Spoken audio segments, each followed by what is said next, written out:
원심 판결을 파기하고 사건을 서울 고등법원에 완송한다.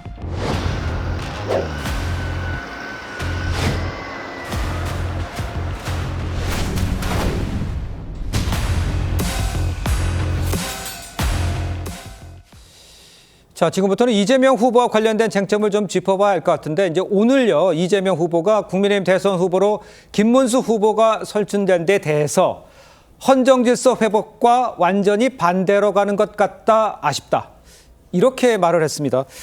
신현영 의원께서 보시기에 저 발언의 배경은 뭐라고 보세요? 이 해문 되겠습니까? 김문수 후보가 사실은 국민의힘에 이런 단일 후보까지 오는 과정에서 예. 기억나는 거는 본회의장에서 비상계엄이 발표되고 그럴 때 국무위원들 일어나서 사과하세요 했을 때 끝까지 앉아 있었기 때문에 김문수라는 사람을 네. 지지자들이 사실 조명하면서 여기까지 왔다라고 생각이 들거든요. 네. 결국에는 그 배후에는 윤석열 대통령이 있는 것 아니냐. 그리고 국민의힘의 기득권 세력인 어떻게 보면은 국회의원들, 중진 의원들이 네. 기획해서 여기까지 왔다라고 판단이 되는 거기 때문에 예. 그동안의 기조는 비상계엄이나 탄핵에 대해서 명분 있는 마치 그것이 필요했고 또 탄핵을 반대하는 메시지로만 갔었던 것이 사실 국민의힘의 지지자들한테는 소구력이 있었던 거 아니냐. 그런 면에서는 지금의 헌정의 질서를 파괴한 윤석열 전 대통령과 한 통속으로서의 국민의힘이 아직까지는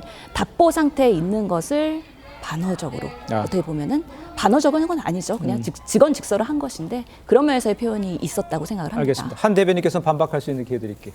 사실 이제 헌법 질서를 파괴하는 후보가 이제 당선됐다 이렇게 이제 비판을 했는데 네. 지금의 이재명 후보를 두고 있는 민주당에서 헌법 질서 파괴를 운운할 수 있는가, 감히 그럴 수 있는가 이렇게 묻고 싶습니다.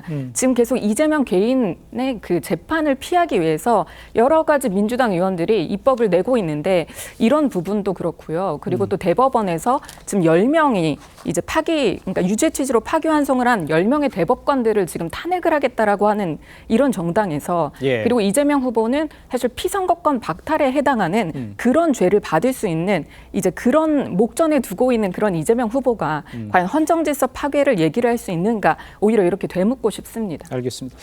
이재명 후보는요, 지금 민생 행보를 이어가고 있는 상황입니다. 오늘 이재명 후보 측에서는 이 후보를 향해서 습격을 모의하고 있다, 이런 제보가 잇따르고 있다고 밝혔는데 실제로 오늘 이재명 후보 주민들과의 접촉을 자제하는 모습을 보였습니다. 직접 한번 화면으로 만나보시죠.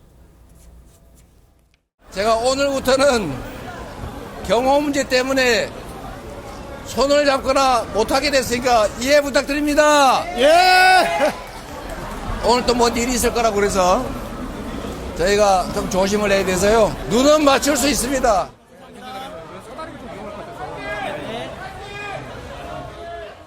자, 저희가 이제 강원 지역 지금 방문하고 있는 그런 상황이잖아요. 시민과 악수 같은 걸 이제 접촉하지 않은 모습인데, 이제 부산에서 이제 피습을 당한 적도 있고, 그래서 이제 경호에 더욱 신경 쓰고 있는 뭐 이런 모습이라고 할 수 있는데 어떻게 보면 될까요? 그러니까 이 선거가 참 보면 네. 이런 일이 다시 반복돼서는 안 되는데 이재명 대표 후보 입장에서 보면 지난번 한번 또 그런 일이 있었기 때문에 꽤 이제 경호에 신경을 많이 쓰는 것 같습니다. 네네. 근데 제가 이제 아까 이재명 후보가 말하는 거 보면 네. 결국 이재명 후보 입장에서 보면 이 선거를 이재명 대 윤석열로 가져가고 싶은 것 같아요. 왜냐하면 지금 이제 사실은 김문수 후보가 뽑히고 한덕수 후보가 결국 이제 총리 출신이지 않겠습니까? 그렇습니다. 그러니까 민주당 입장에서 보면 선거 구도가 좀 단순해졌죠. 그러니까 본인들이 원하는 구도로 일단 간 겁니다. 즉 이재명 대 윤석열. 그러니까 윤석열이 한 것은 그 뒤에 이제 김문수와 이제 한덕수 이 두 사람 다 이제 그런 걸로 이제 규정시킬 수가 있는 구도로 가는 거거든요. 네. 그러니까 지금 이 지난 대법원 선거 때문에 이제 사실은 선거 구도가 좀 바뀔 수 있는 가능성이 있었습니다. 그러니까 이재명 후보의 지금 사실은 이제 그 대법원 판결로 인해서 사실은 대통령 자격이 없는 사람 뭐 이런 것과 이제 이거에 대한 공격 이걸로 이제 프레임 전환이 될 수 있는 가능성이 있었는데 문제는 이제 국민의힘에서 선택을 결국 이제 김문수 후보로 선택을 했기 때문에 이런 구도로 가게 되면 제가 볼 때는 이거는 아마 그동안의 어떤 여론이나 이런 걸로 비춰봐서는 이재명 후보에게 유리한 구도가 아닌가 이제 그렇게 보여지고 네. 이제 문제는 그거겠죠. 이제 그러면 국민의힘 쪽에서는 이 대법원 판결을 근거로 해서 예. 자 무자격 후보를 뽑는 거다. 이제 이런 걸로 이제 공세를 펼칠 거 아니겠습니까? 그러니까 이 두 개의 전선과 이슈가 있는데 과연 국민들 입장에서 보면 네네. 어떤 걸 선택을 할지. 그러니까 민주당이 원하는 대로 이재명과 윤석열 대결로 갈 것인지 아니면 무자격자와 또 그에 대한 반대 이걸로 갈 것인지 이거는 이제 아마 남은 선거 기간 동안 어떤 국민의 여론이 형성되는지가 중요할 것 같습니다. 알겠습니다. 이재명 후보가 이제 주민들과 직접 접촉을 피하는 것에 대해서 저희 좀 화면을 좀 보시면 국민의힘에서는 오부 요인 수준의 의료 경호를 제공받아서 안심하시라 이렇게 말을 한 상황입니다. 국무총리와 같은 수준으로 경호를 받고 있다 이런 이야기입니다. 이 정도면 어느 정도의 경호인지 좀 설명이 가능하실까요? 우리 설 변호사님? 글쎄요. 그러니까 그러니까 오부 요인 정도가 된다면 현재 뭐 국무총리라든지 그러니까요. 아마 이 정도 수준의 그 경호가 지금 이루어지는데 최근에 권한대행을 했던 한덕수 권한대행에 대해서는 거의 대통령에 준하는 경호를 했었거든요. 근데 국회 출석을 할 때도 보면 거의 근접 경호 또는 외곽 경호까지 다 돼 있거든요. 아마 지금 특히나 지난 대선에서도 그랬습니다만은 어떤 정당의 이제 공식 후보로 거의 선출이 된 경우에는 대선 후보로서의 어떤 경호를 받게 되는데 그때는 굉장히 근접 경호와 그다음에 근거리 경호, 그다음에 원거리 경호까지 다 받게끔 돼 있거든요. 그래서 뭐 이재명 대표에 대한 당연히 이재명 대표 그러니까 후보 같은 경우는 한 번에 어떤 그 정치 테러를 당했기 때문에 어떤 그런 부분에 더 예민할 수는 있다라고 보고요. 뭐 조심하는 것까지 뭐라고 하기는 저는 어렵다고 봅니다.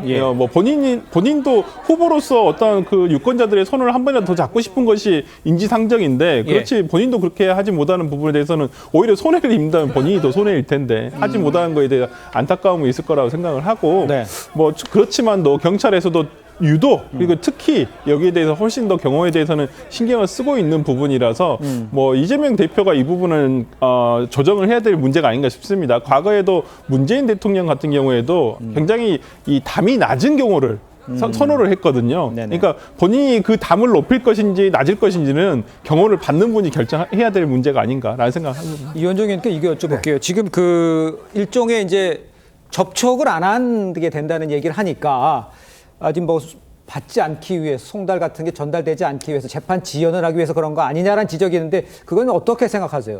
그러니까 이제 지금 사실은 뭐 이 고법의 어떤 재판 이걸 뭐 연장을 한다 하더라도 늦춘다 하더라도 사실은 이 근본적인 본질 자체가 지금 바뀔 가능성이 없습니다. 뭐냐면 이미 대법원에서 판례 이제 이 확정한 것 자체는 그 자체가 이제 기속력이 있기 때문에 지금 고법에서 뭐 어떻게 하더라도 그 범위를 벗어날 수가 없어요. 그러니까 문제는 형량이 어떤 정도로 결정되느냐의 문제지 사실은 본질적으로 바뀌는 게 없거든요. 그래서 아마 지금 고법 같은 경우도 이제 직접적으로 전달한다는 거 아니겠습니까? 그러니까요. 그러니까 이재명 후보 입장에서 보면 본인이 이제 늦출 수 있는 방식은 물론 뭐 한두 차례 늦출 수는 있겠지만 안 받으면 안 받을 수는 없겠죠. 그러면 이제 두 번 안 받으면 바로 이제 재판을 그냥 시작을 하기 때문에 그러니까 그거 아마 재판을 거의 뭐 제가 볼 때는 아마 새로운 어떤 증거한 게 없으면 빨리 결정 내릴 겁니다. 그러면 아마 6월 3일 전에 낚고 그러면 아마 형량이 결정이 될 텐데 이제 문제는 이제 재상고를 할 경우에 그때는 이 후보가 합법적으로 27일간의 기간을 연장할 수가 있어요. 그러니까 본인이 이제 송달 받는 거 다음에 올리는 거 등등 해서 그렇기 때문에 6월 3일 이전에 이제 대법원 확정 판결 나오기는 어렵습니다. 그러니까 이제 민주당에서는 아예 집권을 하게 되면 바로 그날 법을 바꿔서 그러니까 실제로 현직 대통령에 대한 재판을 중단할 수 있도록 하는 그 방법밖에 지금 민주당은 없는 거거든요. 이제 그럴 경우는 아마 정말 우리 사회가 굉장한 아마 혼란 속으로 빠지지 않을까 싶습니다. 알겠습니다.